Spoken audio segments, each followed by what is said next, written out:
Hello, I am super excited that we're back on our fifth session of LinkedIn Lives, and this season we're looking at pivots, why businesses pivot, how they pivot, what got them into the mindset that they should do.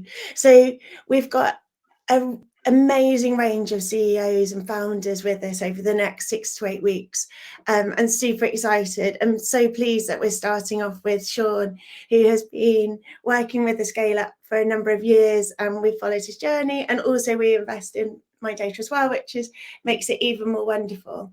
So just a little bit about why we talk about pivots, because it's something that the word pivot, I think, is one of the most overused words, the same as niching when it comes to startup strategy. But it's really important because if you don't, what Tessa Clark from Olio said, which I just think is so insightful, is you should be really focused on solving your goal. What is the problem you're trying to solve, and focus on that rather than the initial iteration of what that solution could be. And then you make sure that you stay on path and that you are really successful. And we were looking into it last week, and actually we found a CNBC study that says 75% of founders who pivoted their business reported it was that was the key factor to success.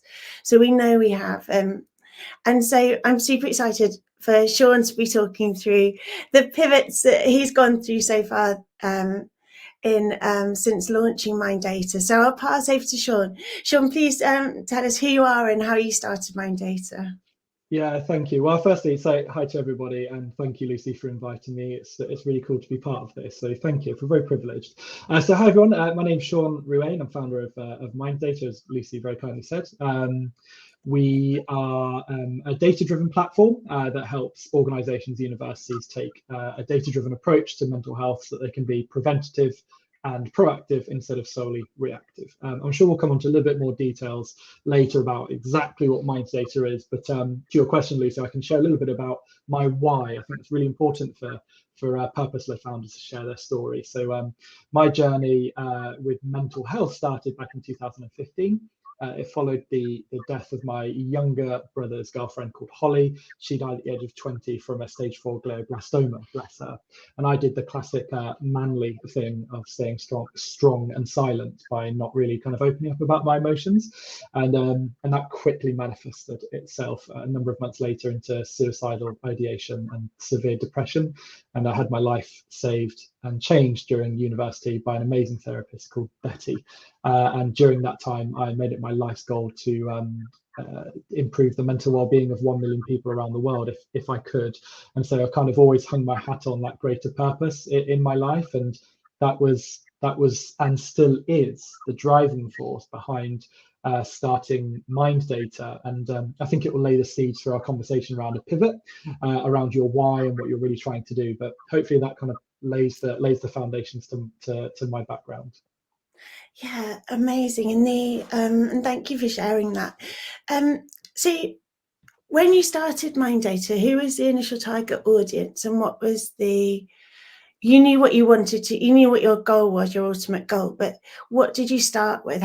What was a product, or who were you targeting?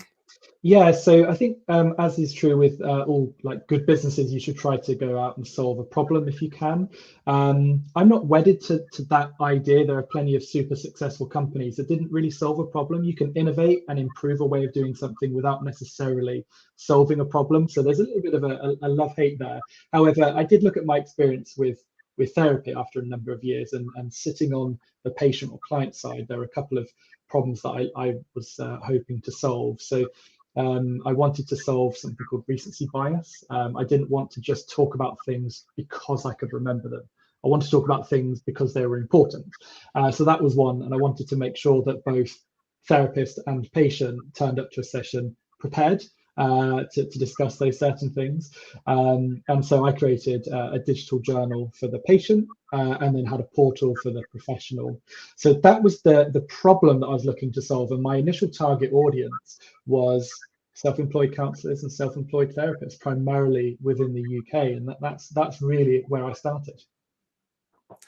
And how is And how did you first target them? How did you first go out and find your first therapists? And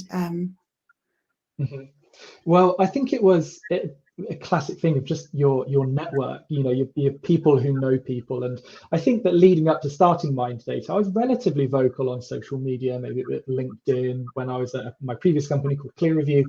I think I was quite open about my mental health. And I think from there, people knew that I was like the mental health guy a little bit. And so when I kind of started this, I put the feelers out to say, hey, within my network, are there any like therapists that are open-minded, maybe slightly more client-driven? They're looking for innovative ways of trying something new. And so I was introduced to a few very, very cool open-minded therapists that actually ran with my minimum viable product that I built. So that's actually how I came across my first users, if you will.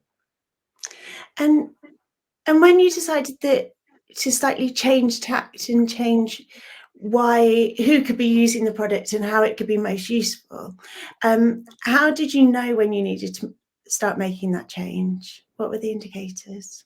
Yeah, well, I think firstly, I don't think that there's any kind of binary definitive line in the sand of like, this is a specific pivot moment. It's more of a gray than a black and white. And I think you have to use a bit of intuition, read a bit of the tea leaves, if you will, and you make that informed decision based on data. It's not just feel, of course, but I think that I started to realize that maybe this isn't something that would scale. It would work, but it may not scale. When I started to proactively outreach to a lot of therapists, I started having a lot of conversation with counselors and therapists, and realized that actually the vast majority of them were kind of pushing back to say, if it ain't broke, don't fix it. I don't think I necessarily want to see how my patients are doing outside of sessions. And I've got enough time looking at my notes.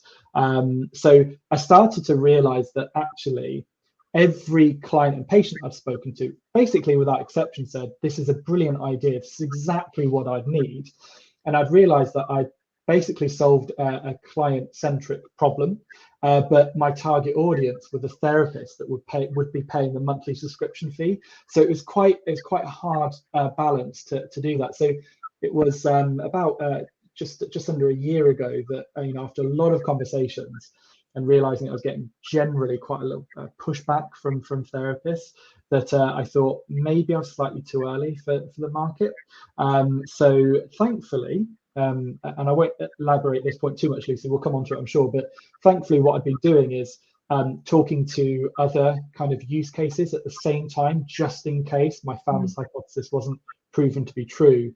And so that enabled me to then quickly dial up conversations with universities, with HR teams, with sports teams, and realize that actually maybe there was a more effective route to go and solving a bit more of a meaty problem than improving the therapeutic experience for therapists, that they could kind of take it or leave it, I think.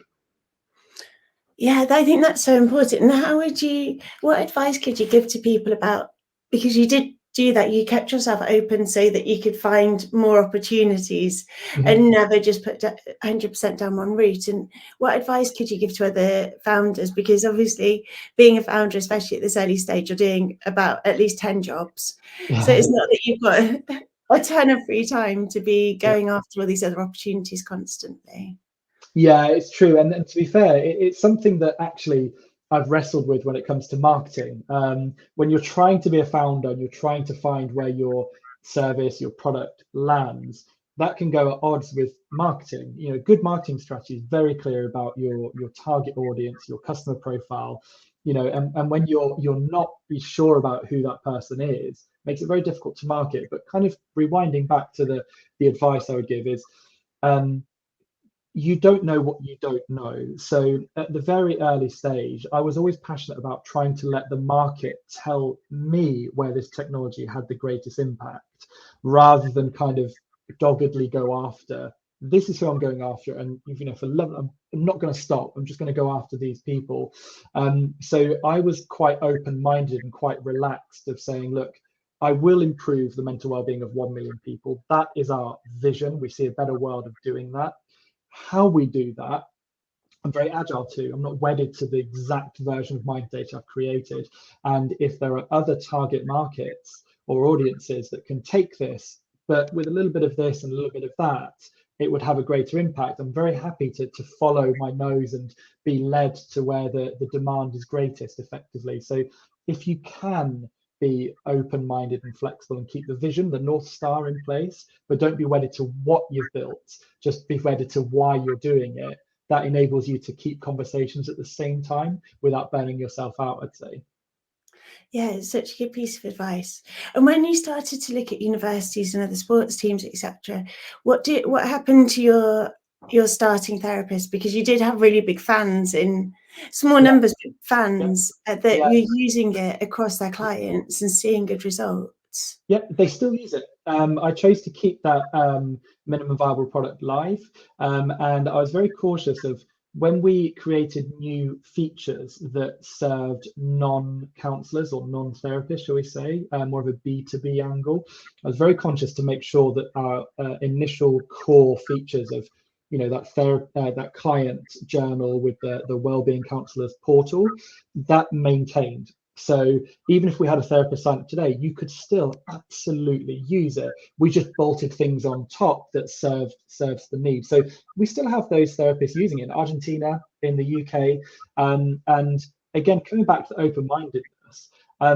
If there are, innovative therapists and counselors that listen to this, say, well, actually, maybe I would like to do it. I'm always open to those conversations. Absolutely. I'm a big believer that it's not if, it's just when we continue to pursue, this world of private counseling and private therapy. I still see a huge value in that.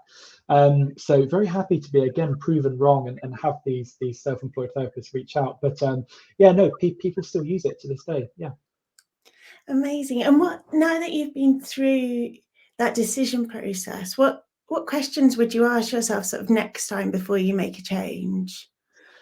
Yeah, I think there were two questions that I would push for. The first is, people love it. Let's say you get to that point, people really like the idea. Are people willing to pay for it? It's a big jump, and it's quite a nerve-wracking jump as a plucky young founder, an entrepreneur that's trying to prove the hypothesis and kind of being cheeky enough to then say, hey, Lucy, do you love this? Yeah, I love it. Are you willing to pay for it? That changes the dynamic. So I think that I would really push to say, how much do you love it? Are you willing to pay for it? That's number one, as early as possible, because that weeds out enthusiasm versus true value and things like that. So I think that's number one. And the second thing is understanding. Have I created a product that's for the innovators and the early adopters, maybe a younger demographic? And really and much faster go out and try to take a more of a horizontal slice of my target market, rather than naturally let these kind of cool, younger, what on average it would be therapists, let's say. So I think I would try to answer the question of, does this meet the demands of most of my target market? I think that I probably accidentally, for a better term, had a bit of a false positive of, this is really genuinely working and I think this can really scale. Maybe it was led down that path because of the people that naturally adopted it and used it, again, still uses it to this day. So I think there'd be the two things that I would do if I restarted or gave advice to other founders this time round. Yeah, that's brilliant. And it's an interesting one, isn't it? Because how would you ask, knowing that you should ask people whether, one, they'd like it or one, they'd pay for it, is often easier said than done as well, isn't it? And it's, how do you get that so you get the right answer, and making sure you, as you say, find the right target audience, and not just the first people that are willing to sort of try it, I think is very important. And how did you and is there anything you can give advice on how you ask those questions, or ways in which you asked it to get the most useful and fruitful responses? Well, yeah, I mean, I think I'm still figuring that out, and I think that there are so many different ways of doing that. I think for me, it's such a fine balance of not wanting to quash enthusiasm, and sometimes at an early stage, if someone isn't quite willing to pay for it, but they're willing to use it, you could argue that actually, for the sake of £25 subscription fee and giving that up, having the opportunity of having all of this data and user feedback and case studies, you could argue that's more valuable perhaps. But I would say that trying to position it in a way that's moral and ethical, to say, look, I want you to continue using this, Lucy. And I'm trying to understand where a price point is appropriate, and I'm not going to get that by just kind of anonymous surveys within reason. And I'm very happy to give you a lifetime discount on this, for example, but also have an honest conversation to say, this is also costing me money. I know that it is free and it might not be a lot, but it is costing me money. So at the very least, can we get to a point where I break even, let's say? And I think that if you are a little bit nervous about approaching those commercial style conversations and not wanting to come across as too salesy, for a better term, and kind of scare people off and say, hey, surprise, this isn't about a million people, it's all about profit and you're going to give me money, for example. If you're worried about that, there are sensible ways and vulnerable ways and transparent ways that you can have those conversations. And I had some great advice from a wonderful entrepreneur called Alan. I won't say Alan's surname just in case he doesn't want me to share it.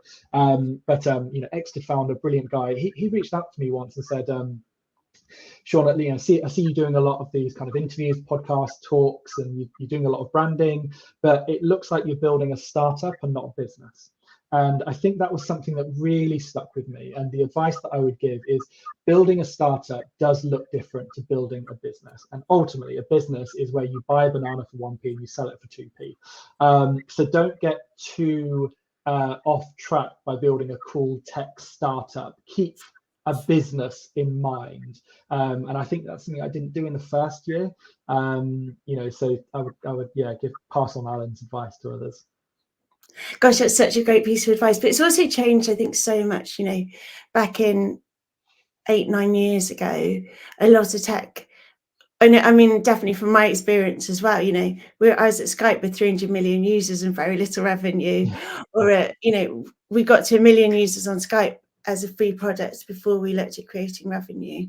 So I also think times have changed, haven't they, in that respect, where actually looking at a profitable, sustainable business earlier on is now something that's much more at the level of priorities than it used to be. How do you, because obviously you've been through with ClearReview, you went from being the first employee to sale and building the team. How do you develop a culture where it's okay to change strategy? Because it's something that I've heard from founders that they worry that if they're going to be changing tact, it would actually harm the confidence of their team or the productivity of their teams. So is there any advice you can give from that respect?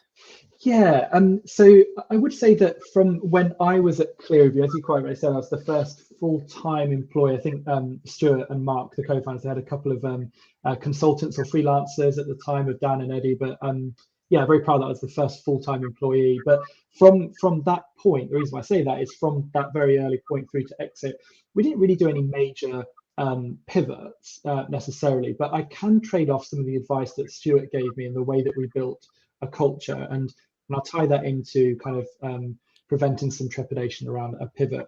I think if you are wedded to a vision and you're wedded to the why, it doesn't, within reason, it doesn't matter what you're doing specifically. If you're all on a mission to improve the mental well-being of 1 million people, you'll always have your flavor of that.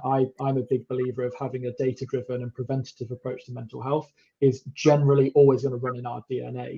But does it always have to look like the platform we've got right now? Does it always mean that we'll, only sell to, organizations in the UK or universities, for example? No, it doesn't. I think it's really important to maintain that. And I think by being transparent with my team and future team as we continue to grow, I think that's really important, that we're on the mission rather than on the product per se.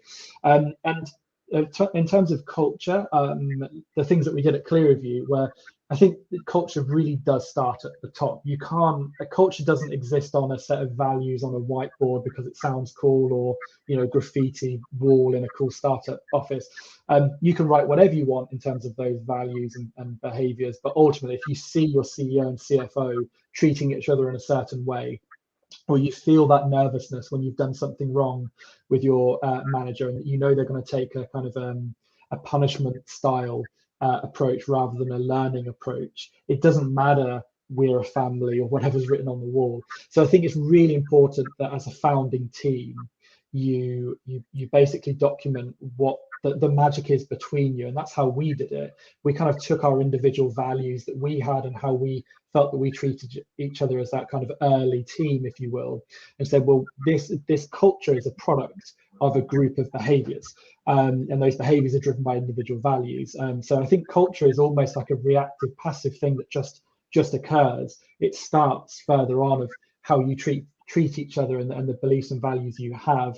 So I would say whatever you want to see in others, just try to embody that and act in that way, and truly be that way in a very authentic way. So I think that's what I'll try to continue to do at Mind Data, I think. Yeah, it's such a good piece of advice, because I think if you can be very clear on your mission and vision, then OKRs and objectives fall directly from those, and therefore it doesn't necessarily feel like a pivot, because it's just your next state. It's the next stage on. Yeah. It's, we always say look at, and I'm sure you had this as well, where we look at frameworks of, okay, so this is business as usual. So say you could do it as 70% business as usual, so keeping on things that have been tested and are working, and then having that 30% of testing opportunities, so that you can always be looking in that way that you have done, is being open, having an open door to opportunities and listening to advice. One thing that I was keen to ask, and I'm not sure if you know, but some people say that they feel a bit overwhelmed by everybody having an opinion on how they should be scaling, and what their opportunity, what everybody else thinks is the obvious opportunity to scale, and how you manage that, especially when, because obviously you've got investors to manage, as well as like your board, etc., and mentors around you. How do you manage all these great ideas that come to you every day? Yeah, that is a very real challenge. I wouldn't say it's a problem, because that sounds pessimistic, but it's a real challenge. And even within your own investor group, your own mentor network, you ask enough questions, you will eventually get a split of this group people say this group people say that. And I think that's a real hard challenge. And certainly someone in the early days that I struggled, and still from time to time I struggle with now, is imposter syndrome. When you're hearing from people that are more experienced, that have exited, they're very wealthy, ... You've all got these like nice measures of, this makes that person better than me, more qualified than me.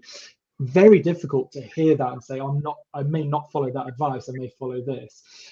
Very, very difficult. But I would say that generally, you started a business for a reason.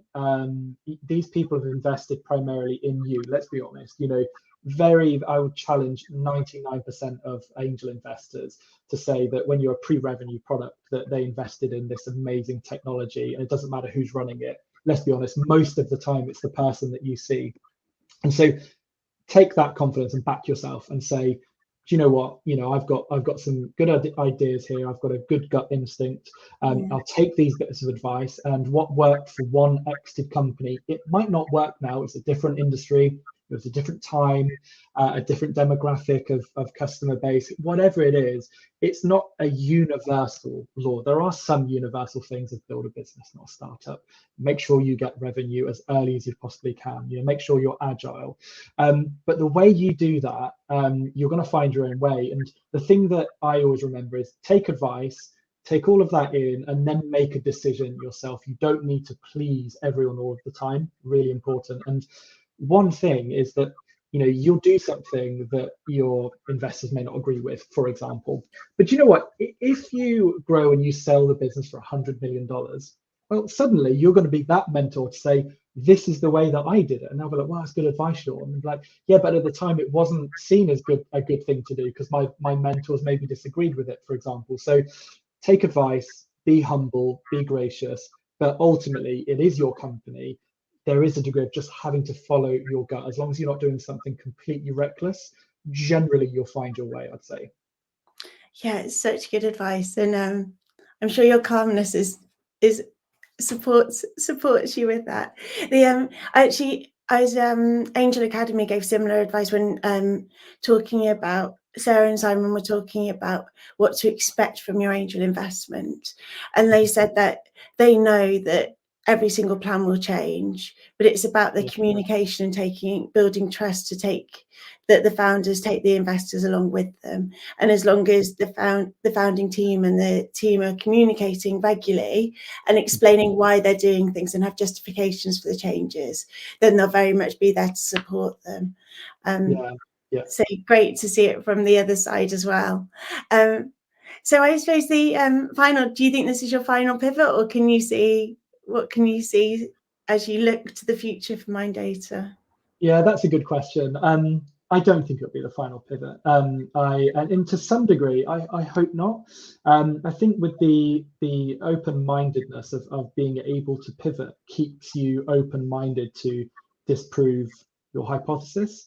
The moment you become too locked in and too wedded, you can maybe be closed off to some of opportunities and have the ability to re-listen to user feedback or customer feedback. But there is that Goldilocks zone. You don't also want to be that kind of shiny object syndrome of always chasing the next best idea. And so said this, so let's go down that road. There's always a good middle ground, but I think that pivots will happen hopefully relatively frequently, but they'll probably become less major, shall we say. And where do you draw the line of where does a pivot become being agile? It's probably quite a spectrum, really. So no, it will not be the last pivot. I just hope that the pivots continue to become smaller and smaller as we hone in on that perfect target market with a perfect product market fit. I would say right up until hopefully an exit. So yeah, keep pivoting, I'd say. Amazing, thank you so much, Sean. And where should people be to go to follow you and follow the Minddata journey? Yeah, great. If they can go to minddata.io, that's our website. I'm quite open with my founder's journey, not just about Minddata, but the experience of being a founder as well. So Sean Ruane, as it's spelt in the title of this, on LinkedIn, I'm quite present there. And you can search me on Instagram. I share some updates that way as well. And Sean at minddata.io. If anybody ever wants to reach out, if you're a therapist that is open-minded, let's have a chat. If you're someone that wants founder's advice, anything and everything, I'm very happy to talk about all things mental health and startup. Amazing, thank you so much. I'm so grateful that you're our first founder on the pivot sessions for this season. Well, have a wonderful day, and thank you so much. We'll be following and cheering you on. Thank you so much, Lucy. Bye-bye. Bye.